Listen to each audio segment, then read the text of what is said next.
دفاع افسان جمعیت، اپنی دفاع افسان جمعیت، ہزاروں سال جمعیت، ہزاروں سال جمعیت، بڑے ہزاروں سال جمعیت، نعرہ تکبیر اللہ اکبر۔ الحمدللہ رب العالمین والصلاۃ والسلام علی خاتم النبیین وعلی آلہ وصحبہ اجمعین، اما بعد فاعوذ باللہ من الشیطان الرجیم، بسم اللہ الرحمن الرحیم۔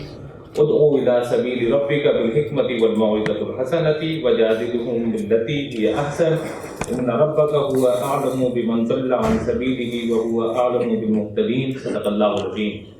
اے نبی، اپنے رب کے رستے کی طرف دعوت دو حکمت اور عمدہ نصیحت کے ساتھ، اور لوگوں سے مباحثہ کرو ایسے طریقے پر جو بہترین ہو۔ تمہارا رب ہی زیادہ بہتر جانتا ہے کہ کون اس کی راہ سے بھٹکا ہوا ہے اور کون راہ راست پر ہے۔ بے شک سچ فرمایا اللہ رب العالمین نے۔ یہ اللہ رب العالمین کا شکر، اس کا احسان ہے کہ اس نے اس مادہ پرستی کے دور میں، خود پسندی، خود نمائی، نفس نفسی اور نفس پرستی کے اس دور میں ہمیں اتنی صالح اور پاکیزہ اجتماعیت اسلامی کے طلبہ سے روشناس کرایا، اور جہاں چاروں طرف کے ماحول میں نوجوانوں کی اور طالب علموں کی بڑی تعداد ہے جو شیطان اور اس کی تہذیب اور اس کے چنگل میں پھنسے ہوئے ہیں، اس میں ہمیں اجتماعیت کا اتنا زبردست ماحول دیا کہ جس نے ہمیں مقصد زندگی دیا، زندگی کا پتہ بتایا، نشانات منزل دکھائے، قرآن و سنت کی صورت میں ظاہرہ ہمارا حوالے کیا۔ اور یہ اسلامی جمعیت طلبہ کا ذمہ دار ہونا یا جمعیت کی اجتماعیت کا حصہ ہونا، یہ ہمارا کوئی کمال نہیں ہے، بلکہ در حقیقت یہ اللہ تعالیٰ کا انتخاب ہے۔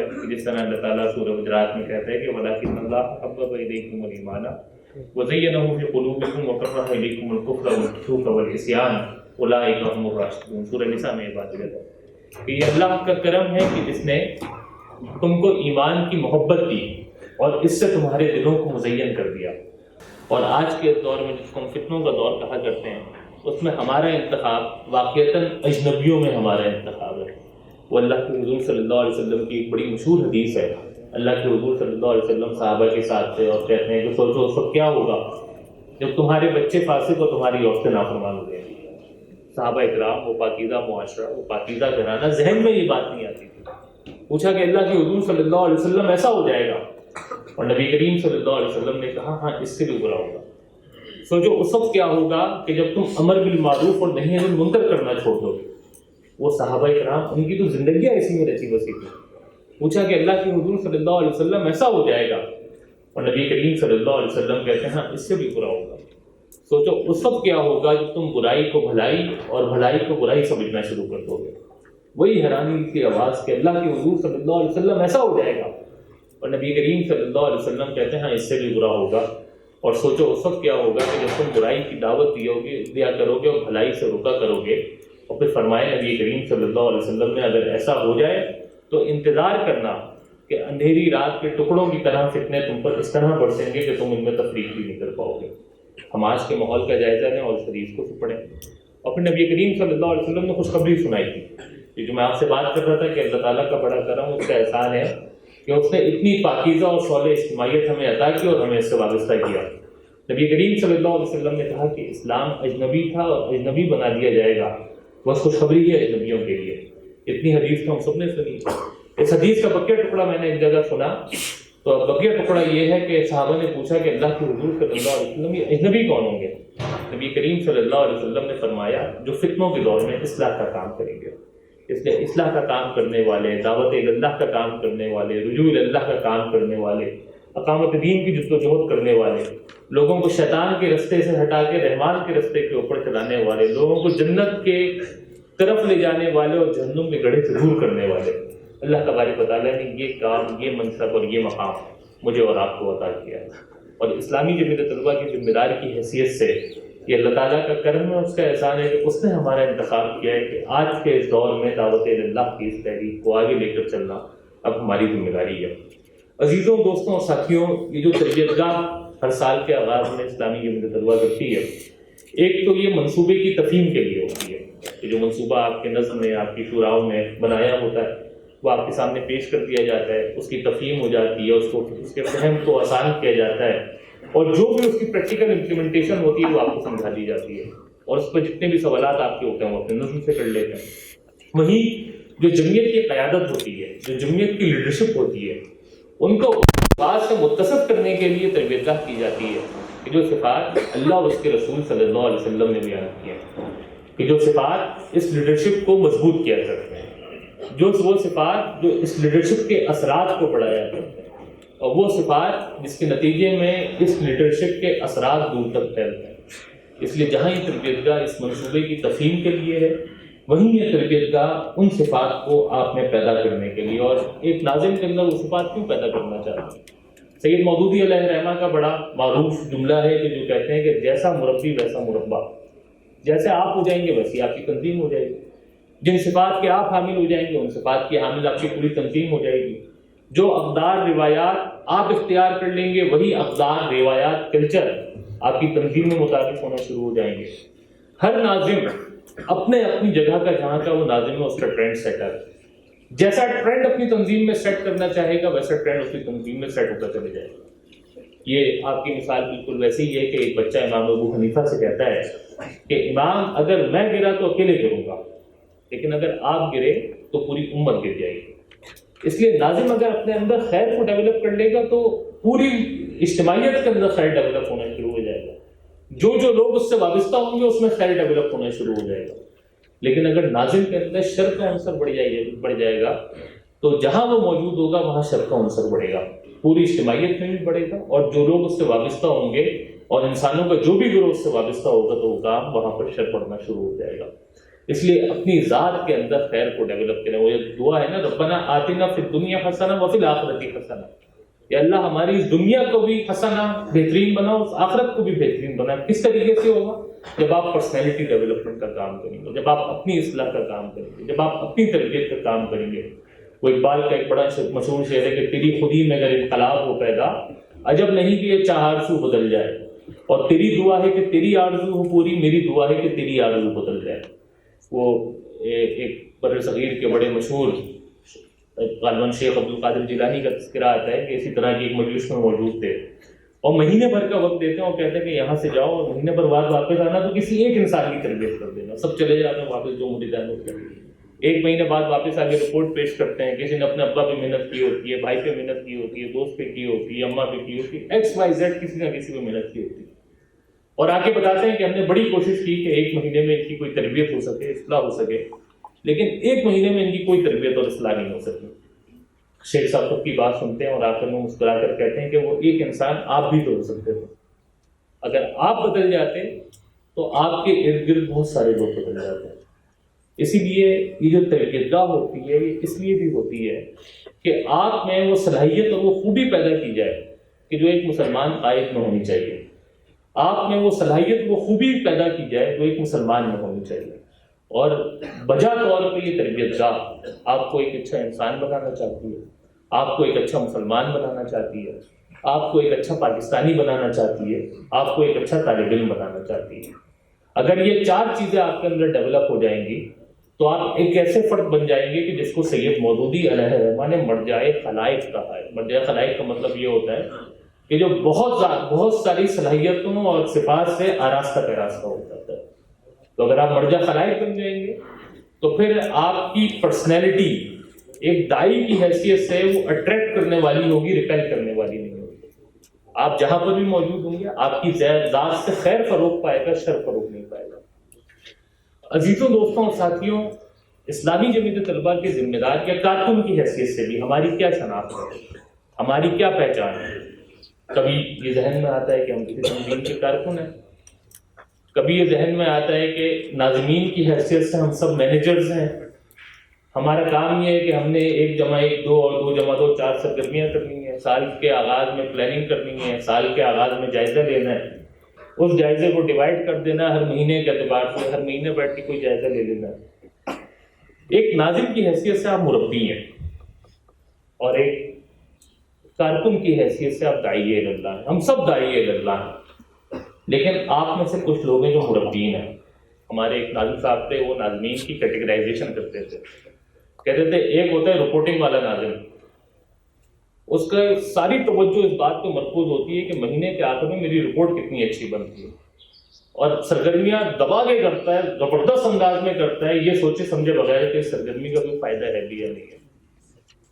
کہتے ہیں دوسرا ناظم ہوتا ہے کہ جو تاثر دیتا ہے، بس کام شام کچھ نہیں کرتا لیکن آخر میں ماحول اس طرح مہینے کا بنا دیتا ہے کہ خیال یہ ہوتا ہے کہ ماشاء اللہ ناظم صاحب نے بڑی محنت کی ہے، اجتماع ناظرین میں آگے بیٹھتے ہیں، بس ناظم صاحب درس قرآن بھی ہو جانا تھا لیکن یہ ہو گیا، اور وہ ناظم صاحب بھی کہتے ہیں یار واقعتاً اس نے تو بڑی محنت کی ہے۔ دوسرے ناظم کا کہتے ہیں کہ وہ بڑا زبردست مینیجر ہوتا ہے، وہ کچھ بھی نہیں کرتا، چیزوں کو مینیج کرنا جانتا ہے، اور وہ ایک ایونٹ مینجمنٹ کمپنی کا ذمہ دار بن جاتا ہے۔ درس قرآن کرنا ہے تو اس کی یہ لوازمات ہونی ہے، اسٹڈی سرکل کرنا ہے تو یہ لوازمات ہونی ہے، اور بھی کوئی 4-5 باتیں بتایا کرتے تھے۔ لیکن انہوں نے مجھے یاد ہے جب میں پہلی بار ناظم حلقہ بنا تو ایک بڑی زبردست بات بتائی۔ انہوں نے کہا کہ جو ہمیں مطلوب ناظم حلقہ ہے یا مطلوب ناظم یونٹ ہے وہ مربی ناظم یونٹ ہے، جو اپنے فرد کے انفرادی معاملات کی بھی نگرانی کرتا ہے اور اجتماعی معاملات کی بھی نگرانی کرتا ہے۔ اس کو معلوم ہوتا ہے کہ میرے فلانے فرد کی معاشی صورتحال کیا ہے، اسے معلوم ہوتا ہے کہ میرے فلانے فرد کے اندر کیا خیر ہے اور کیا شر ہے، اسے معلوم یہ ہوتا ہے کہ میرے فلانے ساتھی کے اندر کیا چیز توجہ طلب ہے، کیا چیز اصلاح طلب ہے، پھر وہ ان کی اصلاح کیا کرتا ہے۔ اور انہوں نے پھر یہ بات بتائی کہ جو مربی ناظم ہوتا ہے وہ احتساب نہیں کرتا، احتساب کم کرتا ہے، اصلاح زیادہ کرتا ہے، وہ فتوے کی زبان میں بات نہیں کرتا، وہ فیصلے کی چھڑی سے کام نہیں کرتا، وہ محبت کی زبان سے بات کرتا ہے، اور وہ لوگوں کو ساتھ ملا کر چلتا ہے، ان کی اصلاح کرتا ہے۔ اور چونکہ ہم تو برپا ہی اسی لیے کہ جائیں گے، ہم نے اصلاح کرنی ہے، تو پھر وہ اس کام کو پیش نظر رکھتا ہے اور لوگوں کے اندر موجود خرابیوں کو آہستہ آہستہ کر کے اس طرح ختم کر دیتا ہے کہ جس طرح ایک نومولود ہوتا ہے یا کوئی نو مسلم ہوتا ہے کہ جس کے گناہ بالکل جھڑ جایا کرتے ہیں۔ تو آپ نے بھی اپنے اندر یہ صفت پیدا کرنی ہے کہ آپ نے ایز اے مربی ناظم اپنی ذمہ داری کو ادا کرنا ہے، اور جتنے افراد آپ کے ساتھ موجود ہیں ان کے اخلاق کے کیا معاملات ہیں، ان کے والدین کے ساتھ کیا سلوک ہے، ان کا اپنے اساتذہ کے ساتھ کیا سلوک ہے، ان کی اجتماعیت میں کوئی ذمہ داری ہے تو اس کی کیا صورتحال ہے، وہ مطالعہ کرتے ہیں یا نہیں کرتے ہیں، مطالعہ کیسے کر پاتے ہیں، وہ جمعیت کو کتنا وقت دیتے ہیں، وہ جمعیت کی فکر کو کتنا سمجھ پائے ہیں، ان کی پڑھائی کی کیا صورتحال ہے۔ آپ اس کی پوری پرسنالٹی کا جائزہ لیں گے اور اس کے مطابق جو چیزیں بہتر کرنے کی ہوں گی بہت خاموشی کے ساتھ اور بہت رازداری کے ساتھ اور عزت نفس کا پاس رکھتے ہوئے آپ اس کو ان مسائل کو حل کرتے چلے جائیں گے۔ یہی مربی ناظم ہوتا ہے جو اپنے ایک ایک کارکن کی فکر کرتا ہے اور اس کے مسائل کو حل کرتے ہیں۔ دوسری بات میں آپ سے یہ کہہ رہا تھا کہ ہم اسلامی جمعیت طلبہ کے کارکن یا اسلامی جمعیت طلبہ کے ساتھ وابستہ ہونے کے نتیجے میں داعی اللہ ہے۔ ہم عموماً کہا کرتے ہیں کہ ہم نہ کسی فرد کی طرف بلاتے ہیں، نہ کسی جماعت کی طرف بلاتے ہیں، نہ کسی تنظیم کی طرف بلاتے ہیں، نہ کسی جھنڈے کی طرف بلاتے ہیں، نہ کسی ناظم کی طرف بلاتے ہیں۔ ہم اللہ، اس کے رسول اور اس کے دین کے غلبے کے لیے برپا کی گئی اجتماعیت کی طرف بلاتے ہیں۔ داعی اللہ کی حیثیت سے میرا اور آپ کا بنیادی کام اور ہماری بنیادی ذمہ داری یہ ہے کہ ہم دعوت کی حکمت کو سمجھیں کہ ہم کہاں کام کیا کرتے ہیں، وہاں لوگوں کا مزاج کیا ہے، وہاں لوگوں کے طور طریقے رویے کیا ہے، اس کے مطابق ہم اپنی دعوت کی اسٹریٹجی کو پلان کریں۔ اور دعوت کی حکمت کے اندر صرف اسٹریٹجی نہیں ہے، دعوت کی حکمت میں یہ بھی ہے کہ میں نے طرز گفتگو کیا اختیار کرنا ہے، میں نے دعوت کے فروغ کے لیے کیا ٹولز اور کیا ٹیکنیکس اختیار کرنی ہے۔ جب دعوت کی اس اسٹریٹجی کو سمجھ لیں گے تو ہماری دعوت کا کام مؤثر ہونا شروع ہو جائے گا۔ یہ بات ذہن میں رکھیں کہ حضور نبی کریم صلی اللہ علیہ وسلم چونکہ عرب کے قبائلی معاشرے میں آئے تھے تو دعوت کی اسٹریٹجی عرب کے قبائلی معاشرے کے اعتبار سے، اگر اللہ تبارک و تعالیٰ نبی کریم صلی اللہ علیہ وسلم کو یورپ میں یا امریکہ میں یا وسط ایشیائی یا کسی اور طرف مبعوث فرماتا تو کہ دعوت کی اسٹریٹجی بالکل ایگزیکٹلی وہی ہوتی کہ جس طرح عرب کے قبائلی معاشرے کی اسٹریٹجی تھی، بالکل نہیں ہوتی۔ اسی طرح پاکستان کی آبادی اور پاکستان کا معاشرہ بھی بہت ڈائیورسفائڈ ہے۔ آپ کہاں کام کر رہے ہیں، کس تعلیمی ادارے میں کر رہے ہیں، کس محلے میں کر رہے ہیں، وہاں کے طلباء کا رہنے والوں کا مزاج کیا ہے، وہاں کا طور طریقہ کیا ہے، وہاں کی اقدار اور روایات کیا ہے، وہاں کی تاریخ کیا ہے۔ آپ اگر اس کے مطابق اپنی دعوت اسٹریٹجی پلان کریں گے تو آپ کی اپروچ زیادہ ہوگی، آپ بڑے پیمانے پہ طلباء تک پہنچ سکیں گے، اور جب آپ ان کے ساتھ پاس جائیں گے، ان کے قریب ہوں گے تو پھر آپ ان میں ایلینس اور اجنبی نہیں ہوں گے بلکہ ان جیسے ہوں گے، اور وہ آپ کو اپنے جیسا سمجھیں گے۔ آپ بھی اپنے کمفرٹ زون میں ہوں گے، وہ بھی اپنے کمفرٹ زون میں ہوں گے، اور دعوت بہت بہتر انداز کے اندر آگے بڑھ سکے گی، پھیل سکے گی اور پھول سکے گی۔ اس لیے اگر آپ کو یہ معلوم نہیں ہوگا کہ آپ جہاں دعوت کا کام کر رہے ہیں وہاں کے لوگوں کا مزاج کیا ہے، وہاں کے طور طریقے، اقدار اور روایات کیا ہیں، اور آپ کا پورا یعنی آپ کا اوور آل اوڑھنے پہننے سے لے کر آپ کی گفتگو سے لے کر آپ کی ٹیکنیکس اور ٹولز اس کے ساتھ الائن نہیں ہوں گے تو یاد رکھیے گا کہ آپ کی دعوت غیر مؤثر ہو جائے گی. بہت اچھی بات بھی اثر انداز صرف اس لیے نہیں ہوگی کہ آپ ان کے مزاج کے مطابق گفتگو نہیں کر رہے ہوں گے، لیکن اگر آپ ان کے مزاج کے حوالے کے مطابق گفتگو کرنا شروع کر دیں، دعوت کی اس حکمت کو اختیار کر لیں، تو آپ دیکھیں گے کہ آپ کی تنظیم میں ایڈیشن کے بجائے خود بخود ملٹیپلیکیشن کا اصول لگنا شروع ہو جائے گا، اس کا فارمولہ لگنا شروع ہو جائے گا.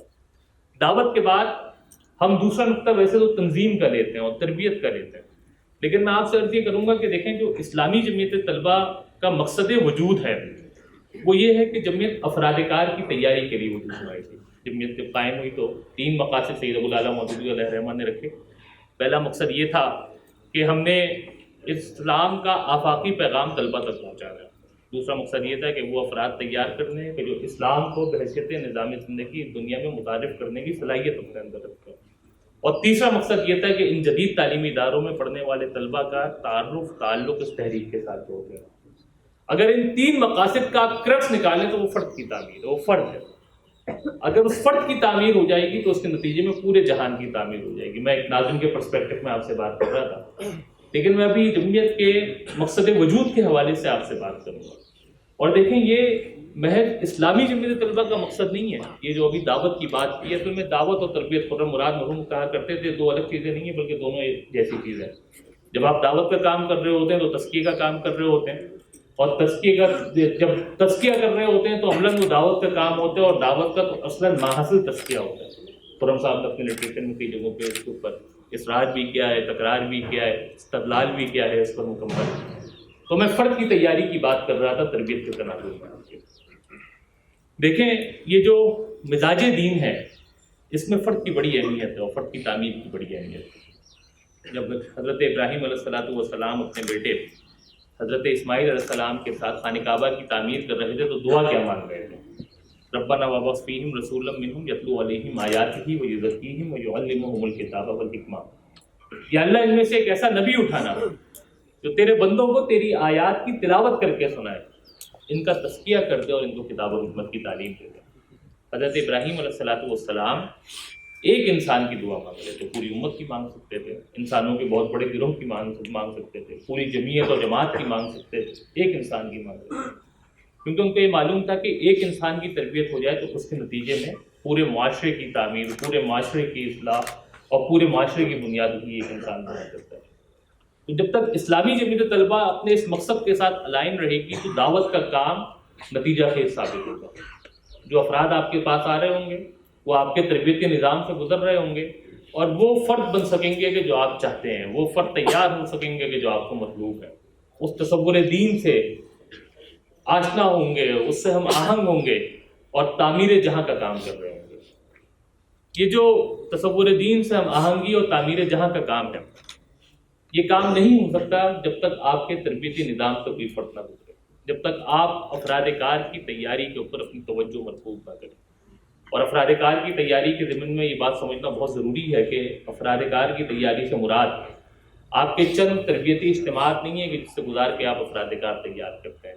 آپ تربیت گاہ بولتے ہیں، شعبہ داری کہتے ہیں، اسٹڈی سرکل بولتے ہیں، کہیں پہ بلائی سطح پہ جو اجتماعات میں دوران ہوتے ہیں وہ ہو جاتے ہیں، اور بھی 4-5 تربیتی سرگرمی آپ طے کر سکتے ہیں. اگر کوئی فرد اس سے گزرے گا تو اس ہمارے مؤثر تربیتی نظام سے گزرے گا اور اس کے نتیجے میں اس کی تربیت ہو سکے گی، اصلاح ہو سکے گی. تربیت مستقل کرنے کا کام، تربیت فرد کے فرد سے تعلق کے نتیجے میں ہوتی ہے. جو حضور نبی کریم صلی اللہ علیہ وسلم کی صحبت میں بیٹھے وہ صحابی کہہ رہے ہیں، ان کی تربیت کسی تربیت گاہ سے نہیں ہوئی، ان کی تربیت کسی شعبہ داری سے نہیں ہوئی، ان کی تربیت کسی اسٹڈی سرکل سے نہیں ہوئی، بلکہ اس تعلق کے نتیجے میں ہوئی کہ جو حضور نبی کریم صلی اللہ علیہ وسلم اور صحابہ کا تعلق تھا. اور پھر ان کی اس تعلق اور الائنمنٹ کے نتیجے میں وہ افراد تیار ہوئے کہ جنہوں نے اس پوری دنیا کے نظام کو چلانے کی صلاحیت اپنے اندر پیدا کی. میرے عزیزوں، دوستوں اور ساتھیوں، اب کچھ عمومی باتوں کا تذکرہ جو چیلنج کی صورت میں آج کی اسلامی جمعیت طلبہ کے سامنے موجود ہے. آج سے کچھ عرصے پہلے یہ بات جمعیت کی اجتماعیت میں بہت تکرار کے ساتھ کی جاتی رہی کہ جامعات کی تعداد میں پورے ملک میں بہت تیزی کے ساتھ اضافہ ہو رہا ہے، اور جہاں یہ جمعیت کے لیے چیلنج ہے وہیں جمعیت کے لیے ایک بہت بڑی اپارچونیٹی بھی ہے.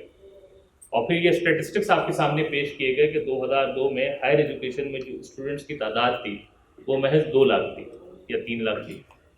جو لاسٹ ڈیٹا موجود ہمارے پاس آیا ہے تو اس میں مور دین 15 لاکھ اسٹوڈنٹس انرولڈ ہیں ہائر ایجوکیشن کے اندر. پہلے پاکستان میں ایجوکیشنل ہب پاکستان کے 5 6 7 بڑے شہر ہوا کرتے تھے. اب پاکستان کے 60% سے زائد اضلاع میں جامعات بن چکی ہیں. آپ کے صوبے میں بھی بہت تیزی کے ساتھ جامعات کی تعداد میں اضافہ ہوا ہے. ہونا تو یہ چاہیے تھا. اس کی چیلنجز اور اپارچونیٹیز پہ چونکہ اس سے پہلے بہت تفصیل کے ساتھ بات ہو چکی ہے تو اس کو مزید تکرار کی اور اصلاح کی ضرورت ہے. ہونا تو یہ چاہیے تھا کہ جمعیت کا نظم بھی ان جامعات میں اسی تیزی کے ساتھ پھیلے جس تیزی کے ساتھ ان جامعات کی تعداد میں اضافہ ہوا ہے.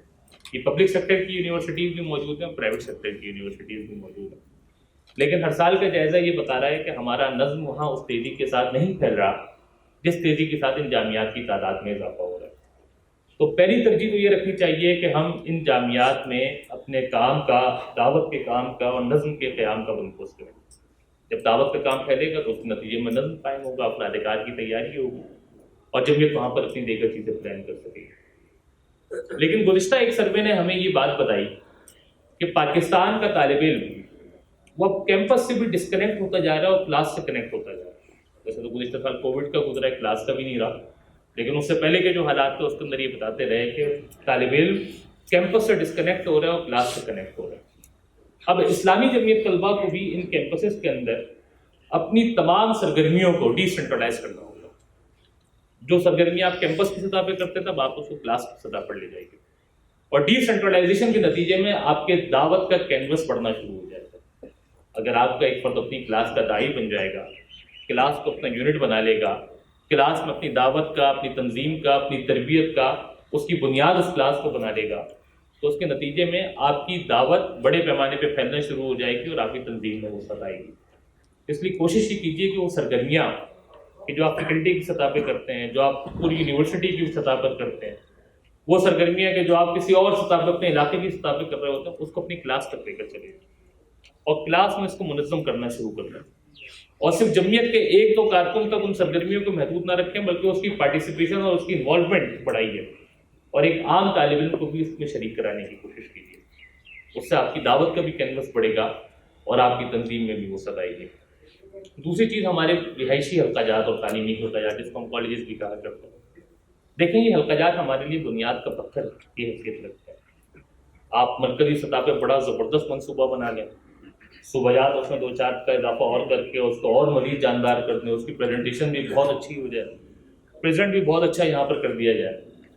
لیکن منصوبے پر عمل درآمد آپ نے کرنا، جو بالکل جسے کہتے ہیں نا کہ جو رسی کا سرا ہے وہ آپ کے ہاتھ میں. اگر آپ وہاں سے سلجھانا شروع کر دیں گے تو مرکز تک الجھ جائے گا. اگر آپ وہاں سے سرا نہیں پکڑ پائیں گے تو مرکز تک ہی الجھا رہے گا. اس پر عمل درآمد آپ نے کرنا، دعوت کا کام آپ نے کرنا، افراد کار کو تنظیم کے اندر آپ نے لے کر آنا، منظم آپ نے کرنا اور پھر ان کی تربیت کا کام آپ نے کرنا.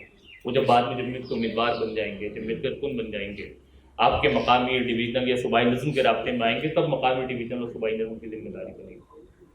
لیکن اگر ہمارا حلقہ غیر فعال ہوگا تو پورا نظامی جمعیت غیر فعال ہوگا اور ہمارا حلقہ فعال ہو جائے گا تو اس کے نتیجے میں ہمارا پورا نظامی جمعیت فعال ہو جائے گا.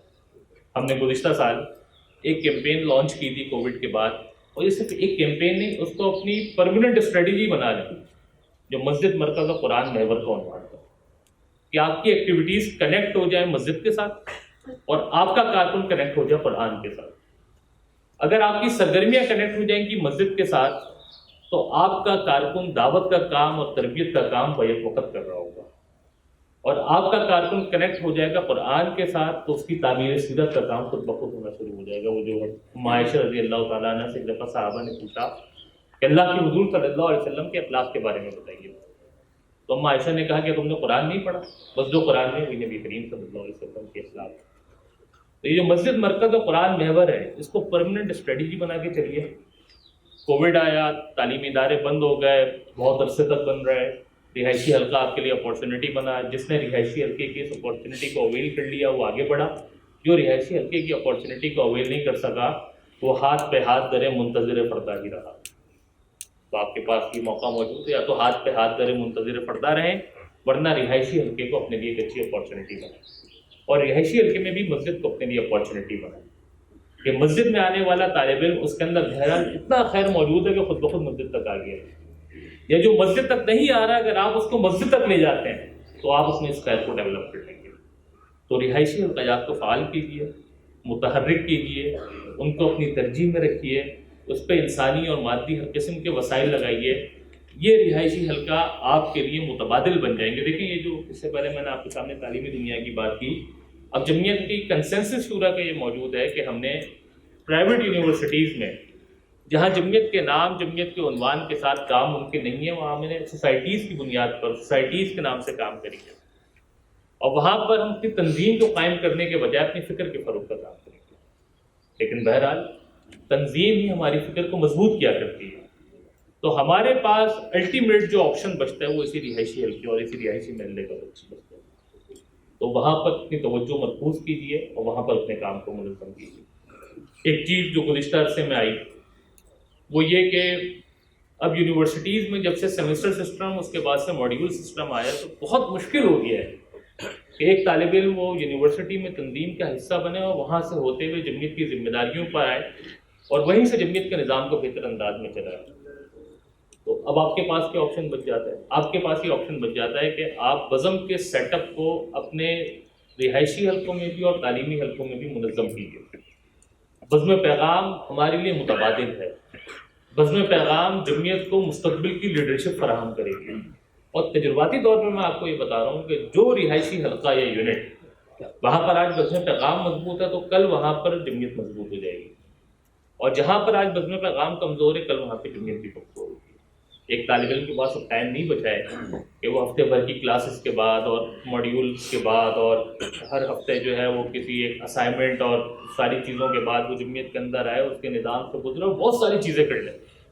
لیکن بہرحال ہمارے اسکول کے طالب علم کے پاس اتنا وقت بھی موجود ہے، اور اگر آپ نے اس عمر میں اس کے ذہن میں یہ تصور دین راسخ کر دیا تو مستقبل میں اس اجتماعیت کے ساتھ وابستہ رہے گا۔ تیسرا مسئلہ، ہر گزرتے دن کے ساتھ ہماری اجتماعیت میں تحریکی گھرانوں کے افراد کا انفلکس بڑھتا جا رہا ہے، اور اگر ہم ریشو نکالتے ہیں تو اب مور دین 50% ہماری تنظیم تحریکی گھرانوں کے افراد پہ ہوتی ہے، اور اس سے کچھ کم جو رہ جاتی ہے وہ غیر تحریکی گھرانوں کے افراد پہ ہوتی ہے۔ اس کا قطعی یہ مطلب نہیں ہے کہ تحریکی گھرانوں کے افراد کو آپ لوگ فارغ کرنا شروع کر دیں تو چلو تم تحریکی گھرانے کے فرد جمعیت میں تمہارا بھی کام نہیں نکلا ہے۔ اس کا مطلب یہ ہے کہ ہم جمود کا شکار ہیں، ہم سکڑتے جا رہے ہیں، ہم کمفرٹ زون میں موجود ہیں، ہم خاص مزاج، خاص قسم کی گفتگو، چال چلن، اوڑھ پہن یہ سب کرنے والوں کو اپنے ساتھ ملا لیتے ہیں، باقی وہ کہتے ہیں دور ہو جاؤ۔ ہم اٹریکٹ کرنے کے بجائے ریپیل کرنے شروع ہو گئے، ہم ایک کمیونٹی بنتے جا رہے ہیں، سوشل کلب بنتے جا رہے ہیں، خاص افراد اور خاص دائرے تک محدود ہوتے جا رہے ہیں۔ میں نے جس طرح کہا کہ اسلامی جمعیت طلبہ ایک دعوتی تحریک کا حصہ ہے، ہم داعی اللہ ہیں، تو یہ ضرور ہونا چاہیے کہ جو تحریکی افراد یا سابقین جمعیت یا احباب جمعیت ہیں ان کے بچے بھی اسلامی جمعیت طلبہ کا حصہ بنے، لیکن اس کے لیے ہمارے لیے اپارچونیٹی بننے چاہیے دعوت کے فروغ کے لیے۔ یہ ہمارے لیے اطمینان قلب نہیں بن جانے چاہیے بس ٹھیک ہے جی بس جو ہوا سو ہوا، جو ہوا اللہ تعالیٰ قبول کرے، جتنا ہو سکا مجھ کو درگزر طلب کرتا ہے۔ یہ رویہ نہیں ہونا چاہیے، رویہ یہ ہونا چاہیے ٹھیک ہے جی یہ ہمیں مل گئے، اب اس کے ذریعے سے کیا ہوگا؟ دعوت کا کام کرنا، ان کے ذریعے سے کیا ہوگا؟ تنظیم میں وسعت لے کر آنی ہے، اس کے ذریعے سے کیا ہوگا؟ اپنے دعوت کے کینوس کو بڑھانا۔ تو اس کو پلان کریں، اور تنظیم میں یہ ریشو بڑھنے کے بجائے کم ہونا چاہیے۔ یعنی اگر ہمارے پاس 2 افراد تحریکی گھرانوں کے آ جائیں تو وہ اپنے روابط رکھیں، اور مزید 6 افراد اس کے نتیجے میں عام گھرانوں کے اسلامی جمعیت طلبہ کی تنظیم کا حصہ بنے۔ یہ ہوگا تو اس سے ہمارے اوور آل تنظیم کا کلچر بہتر ہوگا۔ چوتھی چیز، رہائشی حلقوں کے ضمن میں کافی عرصے سے یہ بات آتی رہی ہے کہ اب یہ جو 3-4 سرگرمیاں یہ کرنا بہت مشکل ہو گیا۔ ناظم کیسے پہلے ایک اسٹڈی سرکل کے لیے نکالے، پھر اجتماع کارکنان کے لیے، پھر درس قرآن کے لیے، پھر اجتماع رفقا، یہ بہت مشکل کام ہو گیا ہے۔ لیکن اگر آپ مینیجر بن جائیں گے نا اور اسی طرح مہینے میں ایک بات زبردستی نکالنے کی کوشش کریں گے تو واقعتاً بہت مشکل کام نہیں نکل سکتا۔ لیکن اگر آپ فرد کی تربیت کر دیں گے، اس میں یہ تصور اقامت دین راسخ کر دیں گے، تو پھر آپ کارکن تو نہیں نکالیں گے، کارکن آ کے آپ کو نکالنا ہوگا۔ اپنی اجتماعیت کے اندر چارم پیدا کریں گے تو پھر آپ کارکن کو نہیں نکالیں گے، کارکن آ کے آپ کو نکال رہا ہوگا۔ لیکن مطلبی قسم کے ناظم بن جائیں گے ایک اسٹڈی سرکل ایک درس قرآن کے ناظم ہوں گے، تو ناظم بھی وہ کارکن نہیں بولے گا یار اپنا کام کرو، اور کچھ دن بعد آ جاتے ہیں زبردستی نکالنے کے لیے. تعلق بنا لیے، اقامت دین کے تصور راسخ کر دیں گے، اس کے اندر اتار دیں گے، اس کو بتا دیں گے یار تم best of the best of the best ہو. اللہ میاں نے تمہیں کتنے بڑے کام کے لیے منتخب کر لیا ہے، کیا کام تم سے لینے کے لیے جا رہے ہیں. تو مجھے پورا یقین ہے کہ آج کے معاشرے میں بھی کوئی نہ کوئی مصعب ابن عمیر موجود ہے، اس گھرانے سے تعلق رکھنے والا. جب یہ اقامت دین کا تصور راسخ ہو گیا تو بس پھر کچھ نہیں تھا بھائی، تو سب کو چھوڑ چھاڑ دار ارقم پہنچ گئے تھے.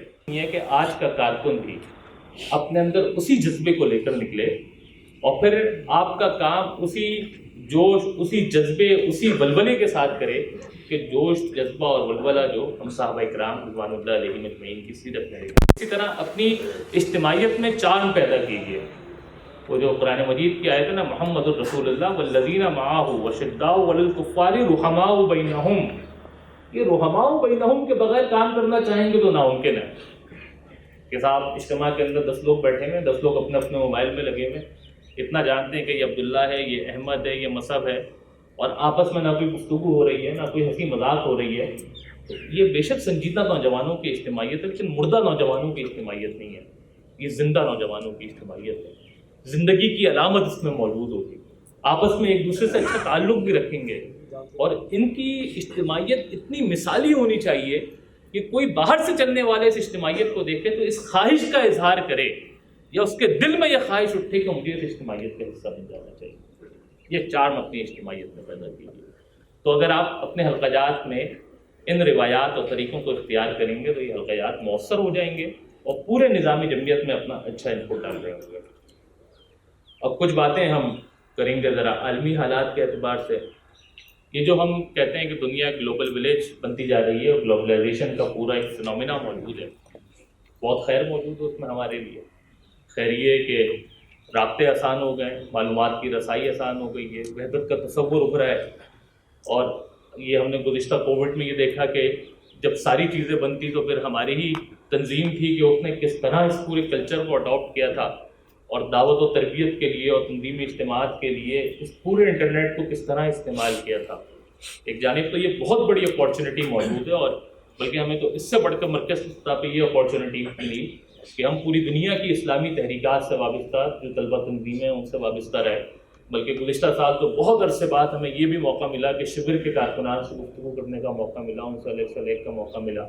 لیکن وہیں صرف ہماری تحریک نہیں بلکہ پوری دنیا کے مسلم معاشروں اور اسلامی تحریکات کو ایک خطرہ بھی اس سے درپیش ہے، ایک چیلنج بھی اس سے درپیش ہے، اور وہ چیلنج ہمارے پورے نظام اقدار کو خطرہ ہے. اس نے جو اقدار، جو روایات متعارف کروانا شروع کر دی ہیں، اس نے ہماری مورل اور ایتھیکل ویلیوز پہ بہت زبردست ضرب ماری ہے. اور شیطان کی ایسی الغار چاروں طرف سے موجود ہے کہ خود انسان کو یہ خطرہ محسوس ہوتا ہے کہ پتہ نہیں وہ کون سا ایسا لمحہ ہوگا کہ جس کے اندر بہک جائیں گے. اور اس کی مزید تفصیل میں جانے کی ضرورت نہیں ہے، میرے خیال سے یہ اشارہ کافی ہے. تو اس کے لیے بہت ضروری ہے کہ اس کے اس خطرے سے محفوظ خود بھی رہا جائے اور اپنے کارکنان کو بھی اس سے محفوظ رکھا جائے. اگر اس سے محفوظ نہیں رہیں گے تو شیطانی تہذیب چاروں طرف سے جس طرح حملہ آور ہے وہ ہمیں اس کے اندر گھسیٹ کر لے جائے گی. دوسرا فنومینا اس کے اندر انڈیویجولزم کا فنومینا ہے. بندے کو، یعنی ہم کہتے ہیں کہ جو تہذیب ہے آج کی باطل تہذیب، اس نے ناک سے آگے دیکھنے کی اور پیٹ سے آگے دیکھنے کی صلاحیت سلب کر لی ہے. یہ جو آپ دیکھتے ہیں نا کہ پرسنل اکاؤنٹس، کیا ہے یہ پرسنل اکاؤنٹس؟ یہ اجتماعیت سے انفرادیت کی طرف کیوں لے جایا جا رہا ہے؟ کوئی کام بھی بغیر منصوبے کے نہیں ہوتا، ذہن میں رکھیے گا. یہ الحمدللہ ہم ہیں، یہ آج کی 19ویں صدی سے لے کر 21ویں صدی کے، بلکہ آپ کچھ اور پیچھے چلے جائیں، یہ غلامی کا جو 1000 سالہ دور ہے، بلکہ 400 سالہ دور ہے غلامی کا، اس کے اندر مسلمان یہ کام کرتے رہے کہ بس کام کر جاتے ہیں اور پھر اللہ تعالیٰ سے دعا کرتے ہیں کہ اس کا کوئی منصوبہ بھی بناتے، منصوبہ کے بعد اس کو نتیجہ خیز بھی کرتے، نتیجہ خیز بنانے کے بعد اس کے ثمرات بھی نظر آئیں، ثمرات کے بعد اثرات بھی محسوس ہونے لگے. لیکن آج کا باطل بڑا ذہین ہے، آج کا شیطان بھی بڑا ذہین ہے. کوئی بھی کام بغیر منصوبے کے نہیں کرتا ہے. ایسے نہیں کرتا کہ آپ کو پرسنل اکاؤنٹس بنا کر دے دیے، بلکہ اس کے نتیجے میں آپ کو اپنی ذات کا اسیر بنا دینا، ناک سے آگے دیکھنے اور پیٹ سے آگے دیکھنے کی صلاحیت سلب کر دینی ہے. یہ انڈیویجولزم آج کی اسلامی جمعیت طلبہ اس کو شکار نہیں ہونی چاہیے. جب آپ خود اس باطل تہذیب کا شکار ہو جائیں گے، یعنی میں نے آپ سے کہا پوری بات کو سمجھیے گا کہ اس گلوبلائزیشن میں اور گلوبل ولیج میں جو ٹیکنالوجی ہے اس کا مؤثر استعمال کرنا، اس کو دعوت کے فروغ کے لیے، اس کو افراد کی کیپیسٹی بلڈنگ کے لیے، ان کی تربیت کے لیے اور تنظیم کے میں وسعت کے لیے اور اپنے وقت کو بچانے کے لیے جو بہتر استعمال اس کا ہو سکتا ہے وہ ہمیں کرنا چاہیے، لیکن جو اس کے خطرات ہیں اس سے محفوظ رہنا چاہیے۔ اسلام نے جو خاندانی نظام دیا ہے، اسلام نے جو خیر کے فروغ کا جذبہ ایک انسان میں پیدا کیا ہے، اسلام نے جو دوسروں کا درد اپنے دل میں رکھنے کا جذبہ پیدا کیا ہے، ہم نے یہ جذبہ اپنے کارکن میں بھی ڈیولپ کرنا ہے، اگر ڈیولپ ہے تو اس کو برقرار رکھنا ہے اور سوسائٹی میں بھی اس کو فروغ دینا ہے، اس کو آگے بڑھانا ہے۔ ایک بہت بڑا چیلنج، ویسے تو یعنی یہ بات آپ سے کر کے آگے بڑھیں گے کہ انڈیویجولزم میں یہ ضرور ایک مسئلہ ہے کہ یہ بات ہوتی ہے نا کہ میری ڈگری، میرا مستقبل، میرا کیریئر، اور لوگوں کو اس اجتماعی جدوجہد سے ڈسکنیکٹ کر کے اس کی ذات سے کنیکٹ کر دیا جاتا ہے۔ ہم اس کی تکرار کرتے ہیں، اس پہ بہت بات کرتے ہیں۔ یہ بات اس لیے نہیں کرتے کہ آپ اپنا جو کیریئر ہے، اپنی ڈگری ہے، اس کو خراب کر لیں، اور ہم تو بڑے عالمی اسلامی انقلابی تحریک کے علمبردار ہیں، بس ہم نے وہی کام کرنا ہے۔ نہیں، میں نے شروع میں آپ سے کہا تھا کہ اب داعی اللہ ہے، داعی مؤثر ہوگا تو دعوت مؤثر ہوگی، داعی غیر مؤثر ہوگا تو دعوت غیر مؤثر ہوگی۔ جو جمعیت کا ذمہ دار ہے نا، ایک معنی میں اپورچونسٹ ہوتا ہے، وہ یہ دیکھ رہا ہوتا ہے کہ میرے لیے نئے راستے کیا ہیں، کس طریقے سے کام آگے بڑھ سکتے ہیں، کن کن راستوں کو میں اویل کر سکتا ہوں، کون سی چیزیں ایسی ہیں کہ جو میں نے خود اپنے لیے نوگو ایریا بنائی ہوئی ہے، اصلاً وہ نوگو ایریا نہیں ہے۔ تیسری ہے متاثر کرنے کی صلاحیت، متاثر نہیں کر پائیں گے، قریب نہیں لا پائیں گے۔ تنظیم میں لانا تو بہت بات کی بات ہے، پہلی چیز متاثر کرنا۔ چوتھی چیز پھر قوت فیصلہ ہے۔ ایک ناظم میں قوت فیصلہ نہیں ہوگی، کچھ نہیں کر پائے گا۔ اس طرح میں نے کہا وَشَاوِرْهُمْ فِي الْأَمْرِ فَإِذَا عَزَمْتَ، مشورہ کریں ضرور کریں، مکمل کریں، لیکن اس کے بعد جب کسی چیز پہ یکسو ہو جائے تو پھر ڈٹ جائے، تو پھر پیچھے نہ ہٹے اور اپنی بات کو پوری دلیل کے ساتھ کریں اور اس کے اوپر اپنے لوگوں کو ساتھ لے کر چلنے کی صلاحیت اپنے اندر پیدا کریں۔ اور پانچویں چیز ہے اولو العزمی۔ یہ بات یاد رکھیے گا، ایک بزدل ناظم کسی کام کے لیے، ہمیں چاہیے بہادر ناظم۔ اب بہادر کا مطلب یہ نہیں ہے کہ آپ لوگوں کو متاثرہ کرنا شروع کریں۔ بہادر وہی ہوتا ہے کہ جس میں اقدام کی بھی صلاحیت ہوتی ہے، جس میں قوت فیصلہ بھی ہوتی ہے، اور جو نئے راستوں کی تلاش کرنا جانتا ہے اور اس کے اوپر استدلال کے ساتھ اپنی پوری تنظیم کو لے کر چلنے کی صلاحیت اپنے اندر ہے، تو ان کو قائل کر سکتا ہے، ان کو مائل کر سکتا ہے۔ لیکن یہ کام کیسے ہوگا؟ تقدیر سے تو نہیں ہوگا۔ ناظم صاحب کی بات سن لی، اب بس کل سے اقدامات شروع ہو گئے جمعیت میں، بھائی یہاں بھی میں پریشان ہو جاؤں گا کہ یار کیا کہ پھنس گئے، لوگوں نے اقدامات شروع کر دیے یا متاثر کرنا شروع کر دیا زیادہ۔ اس کے لیے پھر آپ کو قرآن و سنت کے ساتھ اپنے تعلق کو مضبوط کرنا ہوگا۔ جب تک ایمان کی پونجی نہیں ہوگی یہ کام نہیں ہو سکتا۔ یہ چیز آپ کے اندر ڈیولپ ہی ایمان کی پونجی سے ہوگی۔ قرآن کا مطالعے کی بات ہوتی ہے، ویسے یہ بڑی ریگولر بات ہوتی ہے ہماری تربیت گاہوں میں، یار قرآن پڑھنا چاہیے، تلاوت کرنی چاہیے، اور ابھی رمضان کا مہینہ آنے والا ہے، بہت ہی کم وقت رہ گیا، تو میں کراچی کی ایک مثال دیتا ہوں۔ وہاں پر رمضان میں بڑا زبردست ماحول بن جاتا ہے، کہیں 5 روزہ تراویح ہو رہی ہوتی ہے، کہیں 7 روزہ تراویح ہوتی ہے، کہیں 10 روزہ تراویح ہوتی ہے، 20 روزہ تراویح ہوتی ہے، 25 روزہ، 27 روزہ، 29 روزہ، اور کوئی تراویح ایسی نہیں ہوتی کہ جو مسجد خالی ہو، بھری ہوئی ہوتی ہے۔ لیکن وہ نبی کریم صلی اللہ علیہ وسلم کی ایک حدیث ہے کہ صحابہ سے کہتے ہیں کہ ایک دور آئے گا کہ اس دور کے لوگوں کی تلاوت سنو گے تو رشک کیا کرو گے، ان کے مخارج دیکھو گے تو رشک کیا کرو گے۔ وہ صحابہ اکرام نے پوچھا کہ اللہ کے حضور کیا وہ ہم سے عمل میں بہت آگے ہوں گے؟ نبی کریم صلی اللہ علیہ وسلم نے ارشاد فرمایا کہ وہ احد پہاڑ کے برابر سونا خرچ کریں گے۔ ذرا آپ آپس میں دیکھیں گے کہ ریلیٹیوٹی کیا ہے اس کے اندر، ریلیٹ کیا کرتے ہیں۔ احد پہاڑ کے برابر سونا خرچ کریں گے اور تمہارے پاؤں برابر گندم کو بھی نہیں پہنچ سکیں گے۔ یعنی احد پہاڑ کے برابر سونے کا موازنہ پاؤں برابر سونے سے نہیں کر رہے، اللہ کے حضور کہہ رہے ہیں کہ تمہاری پاؤں برابر گندم کو نہیں پہنچ سکیں گے۔ صاحب پوچھتے بھائی کیوں ہوگا ایسا؟ نبی کریم صلی اللہ علیہ وسلم کہتے ہیں کہ اس لیے ہوگا کہ وہ قرآن کو پڑھا کریں گے لیکن قرآن ان کے حلق سے نیچے نہیں اترے گا۔ اچھا یہ کس کی بات کر رہے ہیں؟ یہ تو ہم ان گناہ گاروں کی بات کر رہے ہیں کہ جن کو استعداد میں آنے کی توفیق نہیں ملی ہے۔ آپ ہم سب کو ماشاءاللہ بڑے نیک متقی والے لوگ ہیں، مزید تو وضاحت کی ضرورت نہیں ہے۔ دیکھیں جب یہ قرآن کے ساتھ تعلق ہمارا ہو جائے گا نا مضبوط، تو پھر ہماری نماز ہمیں مزہ دے گی.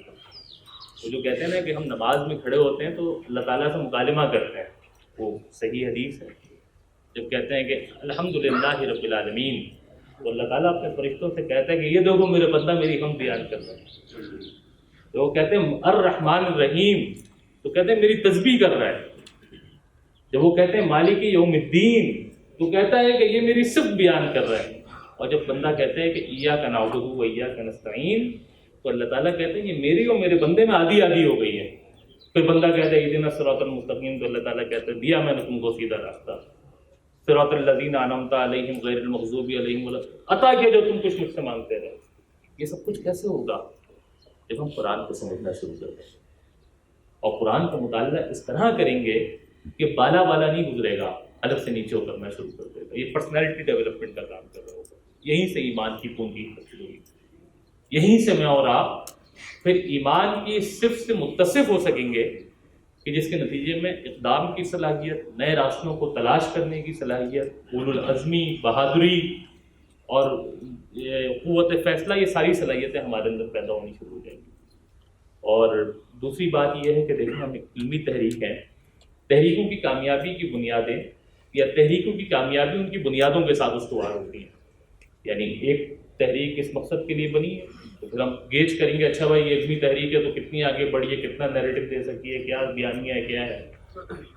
ہمارے یہاں یہ غلط العام مشہور ہو گیا ہے. غلط العام، ویسے تو میں نے مشہور ہونا یہ غلط لفظ استعمال کر لیا. غلط العام یہ ہے کہ مطالعے کا کلچر ختم ہوتا جا رہا ہے یا کم ہوتا جا رہا ہے. ہماری تحریک میں کام ہوا ہے، لیکن جو نظریاتی مخالفین ہیں ہمارے یہاں ان کے یہ بالکل مطالعے کا کلچر موجود ہے. یہی وجہ ہے کہ گزشتہ عرصے میں جتنا نیریٹو بلڈ کیا ہے وہ ہماری فکر سے، ان کا ہم سے نظریاتی کوئی مقابلہ درپیش ہے.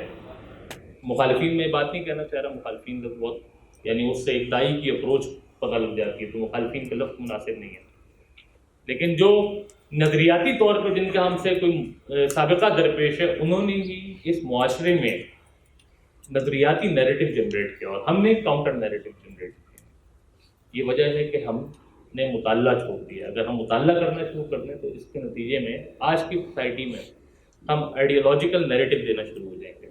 تو مطالعے کے کلچر کو پروان چڑھائیے.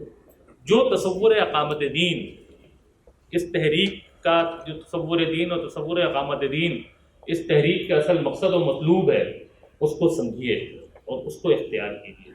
اور یہ کام نہیں ہوگا جب تک آپ مطالعہ نہیں کریں گے. اور آخری بات کر کے اجازت چاہوں گا کہ اپنے اندر احسان کی صفت کو پیدا کیجیے. اور احسان کے لفظ کے ساتھ آپ کو حدیث یاد ہو، یہ ذہن میں آ گئی ہوگی جو اللہ کے حضور صلی اللہ علیہ وسلم نے حضرت جبرائیل سے کہا کہ احسان کیا ہے. تو جبرائیل امین نے کہا کہ احسان یہ ہے کہ جب آپ کوئی کام یا عبادت کر رہے ہوں تو آپ اس شعور کے ساتھ کریں کہ آپ اللہ رب العالمین کو دیکھ رہے ہیں. اور اگر یہ ذہن میں نہ آئے تو کم از کم یہ شعور آپ میں ڈیولپ ہو جائے کہ اللہ تبارک و تعالیٰ آپ کو دیکھ رہا ہے. یہ اللہ تعالیٰ کو دیکھنا اور یہ عبادت کرتے ہوئے اللہ تعالیٰ کو دیکھنا، ایک تو عبادت کا مفہوم ہمارے یہاں بہت وسیع ہے. ہم تو ہر کام کو عبادت سمجھتے ہیں اور عبادت سمجھ کے کرتے ہیں. پوری زندگی ہماری بندگی ہے رب کے لیے.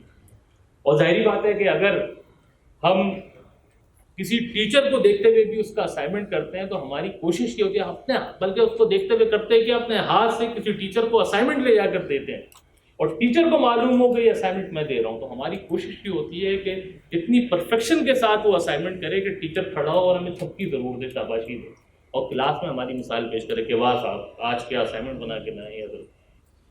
لیکن جب ہم اللہ رب العالمین کو دیکھتے تو پرفیکشن کے ساتھ، اور اس کے اندر کوشش بھی یہ ہونی چاہیے کہ ہم پھر بہترین چیز کریں، بہترین کام کریں، اور جستجو بھی یہ ہونی چاہیے کسی کم پہ کمپرومائز نہ کریں.